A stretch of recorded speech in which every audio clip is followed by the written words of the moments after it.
வணக்கம் மகளே. சிறுத்தைப்புலி ஒன்று தினமும் நள்ளிரவில் ஒரு பசுமாட்டை பார்க்குறதுக்காக வருது. ஏன் இந்த சிறுத்தைப்புலி நாள் தவறாமல் தினமும் இந்த பசுமாட்டை பார்க்க வருது அப்படின்னு காரணத்தை தெரிஞ்சுக்கிட்ட அந்த கிராம மக்களே அதிர்ச்சி ஆகிறாங்க. இந்த சம்பவம் எங்கே நடந்துச்சு, இந்த உண்மை சம்பவம் எங்கே நடந்துச்சு, எப்போ நடந்துச்சு, என்ன காரணத்துக்காக இந்த சிறுத்தைப்புலி தினமும் பசுமாட்டை பார்க்க வருது அப்படிங்கிறத பற்றி தான் நம்ம இந்த வீடியோவில் பார்க்க போகிறோம். முடிந்தளவுக்கு இந்த வீடியோவை ஸ்கிப் பண்ணாமல் முழுமையாக பாருங்கள். இந்த உண்மை சம்பவம் பார்த்திங்கன்னா அண்டோலி அப்படிங்கிற ஒரு கிராமத்தில் நடந்த ஒரு உண்மை சம்பவம். அண்டோலி கிராமத்தில் சுற்றி வனப்பகுதி. இந்த கிராமத்தில் வசிக்கக்கூடிய மக்கள் எல்லாருமே ஆடுகளையும் மாடுகளையும் வளர்த்துக்கிட்டு பால் வியாபாரம் செய்கிறது, ஆடு மாடுகள் விற்பனை செய்கிறது, இந்த மாதிரியான தொழில்களை செஞ்சுட்டு வராங்க. இவங்க வளர்க்கக்கூடிய கால்நடைகள் எல்லாமே மேய்ச்சலுக்காக அங்கே பக்கத்தில் இருக்கக்கூடிய அந்த வனப்பகுதி தான் அழைச்சிட்டு போவாங்க. அப்போது ஒரு நாள் பார்த்திங்கன்னா அந்த கிராமத்துக்கு உள்ளே ஒரு சிறுத்தைப்புலி வர ஆரம்பிக்குது. அந்த சிறுத்தைப்புலி இந்த மக்கள் வளர்க்கக்கூடிய ஆடுகளையும் மாடுகளையும் அடிச்சுட்டு போயிடுது. இதனால் அந்த மக்கள் எல்லாருமே ரொம்ப பீதி அடைகிறாங்க. ஆகா, இந்த மாதிரி ஒரு சிறுத்தைப்புலி நம்ம கிராமத்துக்குள்ளே வர ஆரம்பிச்சுட்டு நம்ம வளர்க்கக்கூடிய கால்நடைகளை அடிச்சுட்டு போகுது. அதனால் நம்ம இனி ரொம்ப ஜாக்கிரதையாக இருக்கணும் அப்படின்னு சொல்லிட்டு அந்த ஊர் மக்கள் தாங்கள் வளர்க்கக்கூடிய கால்நடைகளுக்கு ரொம்ப பாதுகாப்பு கொடுத்துட்டு வராங்க. என்னதான் பாதுகாப்பு கொடுத்தாலும் அவங்க இரவு நேரத்தில் வெளியே வரத்துக்கே பயப்படுறாங்க. எங்கே ஆடு மாடுகள் அடித்த அந்த சிறுத்தைப்புலி நம்மளை அடிச்சிருமோ அப்படின்னு சொல்லி அவங்களுக்குள்ள ஒரு பயம் இருக்குது.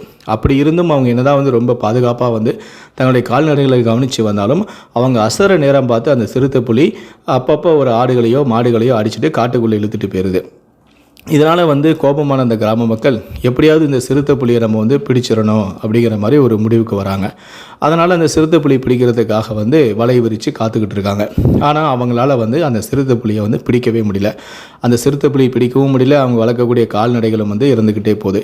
இதனால் அவங்க நம்மளால் முடிக்க முடியாது, நம்ம வனத்துறை அதிகாரிகளுக்கு இது சம்மந்தமான புகார்கள் அளிப்போம் அப்படின்னு சொல்லிட்டு அந்த கிராம மக்களும் முடிவு செய்கிறாங்க. அதனால் சம்மந்தப்பட்ட வனத்துறை அதிகாரிகளை போய் பார்க்குறாங்க. இந்த மாதிரி எங்களுடைய கால்நடைகள் ஊருக்குள்ளே வரக்கூடிய அது சிறுத்தைப்புலி அடித்து கொள்ளுது, அதனால் அதை எப்படியாவது நீங்கள் பிடிச்சு வேறு எங்கேயாவது நீங்கள் அந்த சிறுத்தைப்புலியை கொண்டு போயிருங்க அப்படின்னு சொல்லி அந்த ஊர் மக்கள் எல்லாருமே வனத்துறை அதிகாரிகளை பார்த்து கெஞ்சுறாங்க. அவங்களும் உண்மையிலேயே சிறுத்தைப்புலியோட நடமாட்டங்கள் இருக்கா அப்படின்னு சொல்லி செக் பண்ணுறதுக்காக அங்கங்கே சிசிடிவி கேமராக்களை செட் பண்ணுறாங்க. அதுக்கப்புறம் அவங்க நினச்ச மாதிரியே ஊர் மக்கள் சொன்ன மாதிரியே அங்கே சிறுத்தைப்புலி ஒன்று வருது. அப்போது ஒரு ஆடை அடிச்சுக்கிட்டு காட்டுக்குள்ளே இழுத்துட்டு போகிறத அந்த கேமராவில் பார்க்குறாங்க. அதுக்கப்புறம் தான் வனத்துறை அதிகாரிகள் அந்த புலியை எப்படியாவது நம்ம பிடிச்சிடணும், இன்றைக்கி ஆடு மாடுகளை அடிச்சுட்டு போகிற சிறுத்தைப்புலி நாளைக்கு மனுஷங்களையும் அடிக்கும், அதனால் நம்ம எப்படியாவது நம்ம அந்த சிறுத்தைப்புலியை பிடிச்சிடணும் அப்படின்னு சொல்லி அவங்களும் இந்த களத்தில் இறங்குறாங்க. அவங்க அங்கங்கே வலைகள் அமைக்கிறாங்க. ஆடு புலிக்கு ஒரு இரையை செட் பண்ணி எப்படியோ கஷ்டப்பட்டு அந்த புலியையும் பிடிச்சிடறாங்க, அந்த சிறுத்தை புலியையும் பிடிச்சிடறாங்க. கிராம மக்களெல்லாம் ரொம்ப சந்தோஷம். ஆகா, இத்தனை நாளாக நமக்கு ஆட்டம் காட்டிட்டு வந்த இந்த சிறுத்தைப்புலியை வனத்துறை அதிகாரிகள் பிடிச்சிட்டாங்களே அப்படின்னு சொல்லிட்டு அவங்க மகிழ்ச்சியை வெளிப்படுத்துகிறாங்க. அங்கே இருந்த வனத்துறை அதிகாரிகளுக்கெல்லாம் தன்னுடைய நன்றிகளையும் தெரிவிக்கிறாங்க. அந்த வனத்துறை அதிகாரிகள் உடனே இங்கே பிடிச்ச அந்த சிறுத்தைப்புலியை வேறு ஒரு காட்டு பகுதிக்கு கொண்டு போய் விட போகிறோம் அப்படின்னு சொல்லிட்டு அந்த சிறுத்தைப்புலியை கூட்டிகிட்டு போயிடுறாங்க. அதுக்கப்புறமா தான் அந்த ஊர் மக்கள் எல்லாருமே ரொம்ப நிம்மதி அடைகிறாங்க. கொஞ்ச நாளுக்கு அப்புறமா பார்த்திங்கன்னா மீண்டும் அந்த ஊருக்குள்ளே சிறுத்தையோட நடமாட்டம் இருக்குது அப்படிங்கிற மாதிரி ஒரு சிலர் ஒரு சிறுத்தையை பார்த்துறாங்க. அதை ஊர் மக்கள் முழுவதும் சொல்லிடுறாங்க, இந்த மாதிரி திரும்பவும் ஒரு புலி வருது, அன்றைக்கி நம்ம பார்த்த புலி வர, இன்றைக்கி வந்த புலி வர, இந்த புதுசாக ஒரு புலி வருது அப்படிங்கிற மாதிரி ஊர் ஃபுல்லாகவே இந்த நியூஸ் ஸ்ப்ரெட் ஆகுது. உடனே ஐயோ, மறுபடியும் எல்லாருமே ஐயோ நம்ம வெளியே போகக்கூடாது, இந்த சிறுத்தை நம்மளை அடித்து சாகடிச்சிரும் அப்படின்னு சொல்லிட்டு திரும்பவும் அந்த மாதிரி வீட்டுக்குள்ளேயே இருக்கிறாங்க, வெளியே வர பயப்படுறாங்க. ஒரு சிலர் எப்படியாவது இந்த புலி நம்மளே பிடிச்சிடணும், வனத்துறை அதிகாரிகளோட நம்மளே பிடிக்கிறதுக்கு முயற்சி செய்யணும் அப்படின்னு சொல்லி அந்த புலி வருதா இல்லையான்னு கண்காணிக்கிறாங்க. அப்போ தான் அந்த கிராம மக்களுக்கே ஒரு அதிர்ச்சியான சம்பவத்தை பார்க்குறாங்க. அங்கே ஒரு விவசாயி அங்கே இருக்கக்கூடிய ஒரு வீட்டில் 2 காளை மாடுகளும் ஒரு பசு மாடும் இருக்குது. அப்போ சிறுத்தை புலி வரதை அந்த ஊர் மக்கள் கவனிக்கிறாங்க. ஒரு சிலர் அந்த புலியை கவனிக்கிறாங்க. அப்போ அந்த சிறுத்தை புலி அந்த 2 காளை மாடுகளுக்கு பக்கத்தில் போகாமல் அந்த பசு மாட்டுக்கு பக்கத்தில் மட்டுமே போச்சு. அப்போ அங்கேருந்து ஊர் மக்கள் ஐயோ இன்றைக்கி இந்த பசு மாட்டு அவ்வளோதான், காளி தான், அதை கொண்டுட போகுது அப்படின்னு சொல்லிட்டு அந்த பசு மாட்டுக்கிட்ட நெருங்கினதுமே அந்த புலியை நம்ம நம்ம விரட்டி விட்டுறணும் அப்படிங்கிற மாதிரி பார்த்துட்ருக்காங்க. ஆனால் அந்த சிறுத்தை புலி வந்து நெருங்க இந்த பசுமாடு எந்த விதமான பயமும் இல்லாமல் அது பாட்டுக்கு படுத்து கிடக்கு. என்னடா இது ஒரு சிறுத்தை புலி வருது, இந்த பசுமாடு எந்த விதமான பயமும் இல்லாமல் இப்படி படுத்துக்கிட்டு அசால்ட்டாக கிடக்குது அப்படின்னு சொல்லி அவங்களுக்கு கொஞ்சம் ஆச்சரியமாகவே இருக்குது. ஆனால் அவங்க எதிர்பாராததாக இன்னொரு சம்பவம் நடக்குது. அந்த புலி வேகமாக ஓடி வந்து அந்த பசுமாட்டோடைய கழுத்துக்கு கீழே படுத்துக்குது. இதை பார்த்த அந்த ஊர் மக்கள் ரொம்ப அதிர்ச்சி ஆகிறாங்க. என்னடா இது, புலி வந்து அந்த பசுமாட்டை அந்த மாட்டை வந்து கொள்ளுன்னு பார்த்தா அது பாட்டுக்கு வந்து படுத்து கிடக்குது அப்படின்னு சொல்கிறாங்க. கொஞ்ச நேரத்திலே அந்த பசுமாடு வந்து அந்த புலியோட மேலே வந்து நக்க ஆரம்பிக்குது. அது மேலும் மக்களுக்கு வந்து அதிர்ச்சியாக இருக்குது. ஏன்னா தன்னுடைய குட்டியை வந்து நக்கிற மாதிரியே வந்து இந்த சிறுத்தையை வந்து நக்குதே புலி அப்படின்னு சொல்லி அவங்க பார்த்துக்கிட்டே இருக்காங்க. அந்த சிறுத்தை வந்து கொஞ்ச நேரம் படுத்துக்கிட்டு கொஞ்ச நேரம் கழிச்சு எந்திரிச்சு திரும்ப காட்டுக்குள்ளே போயிடுது. என்னடா காட்டுக்குள்ளே போச்சு, இந்த புலி வந்து இந்த மாட்டை எதுவுமே பண்ணலையே அப்படின்னு சொல்லி மறுநாளும் அதே மாதிரி வந்து அந்த இடத்த கவனிக்கிறாங்க. திரும்பவும் அதே மாதிரி அந்த புலி வருது.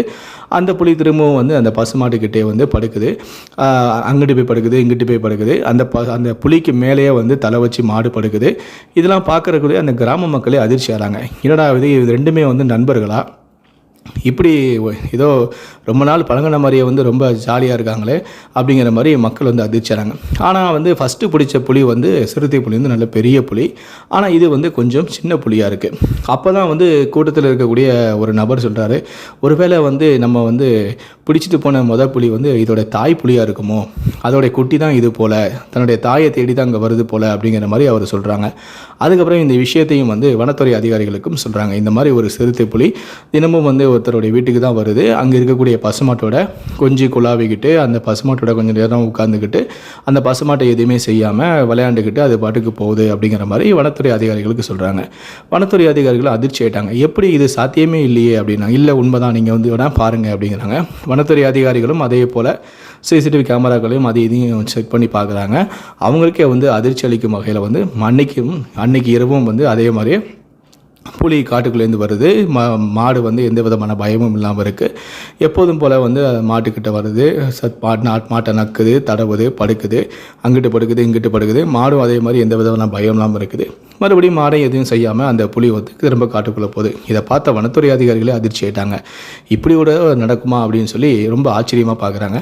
அப்போ தான் வந்து ஒரு வேளை நம்ம வந்து பிடிச்சிட்டு போன அந்த புலி வந்து தாயாக இருக்கலாம், இந்த குட்டி வந்து இந்த சிறுத்தை வந்து அதோட குட்டியாக இருக்கலாம். ஒருவேளை மாடு வந்து அதுக்கு பால் கொடுத்துருக்கும் போல், தன்னுடைய குட்டி நினச்சி அது வந்து பால் கொடுத்துருக்கும் போல். அதனால தான் வந்து இந்த சிறுத்தை வந்து இந்த மாட்டை தன்னுடைய தாயாகவே நினச்சி வருது. இந்த மாடும் வந்து அந்த சிறுத்தையை வந்து தன்னுடைய குட்டி அப்படின்னு மாதிரி நினைக்கிது போல். அதுதான் வந்து ஒன்றோட ஒன்று வந்து மோதிக்கொள்ளாமல் அது பாட்டுக்கு பாசத்தை பொழியுது. சிறுத்தைக்கு இந்த மாடு பார்க்குறது தன்னோட தாயாகவும், அந்த மாட்டுக்கு அந்த சிறுத்தையை பார்க்கும்போது தன்னுடைய கண்ணாகவும் தெரியுது, கன்றுக்குட்டி போல் தெரியுது போல் அப்படின்னு சொல்லி அந்த ஊர் மக்களே வந்து ஆச்சரியப்படுறாங்க. தற்போது இது சம்பந்தமான புகைப்படங்கள் தான் சமூக வலைத்தளங்கள் வெளியாகி பார்ப்பவர்களையே அதிர்ச்சியடைய வச்சிருக்கு.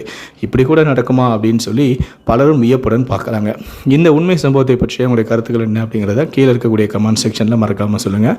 முடிந்தளவுக்கு இந்த வீடியோவை மற்றவங்களுக்கும் ஷேர் பண்ணுங்கள். மேலும் இது போன்ற பல வீடியோக்களை பார்க்கணும் அப்படின்னு நினச்சிங்கன்னா மறக்காமல் சேனலை சப்ஸ்கிரைப் பண்ணுங்கள். நன்றி, வணக்கம்.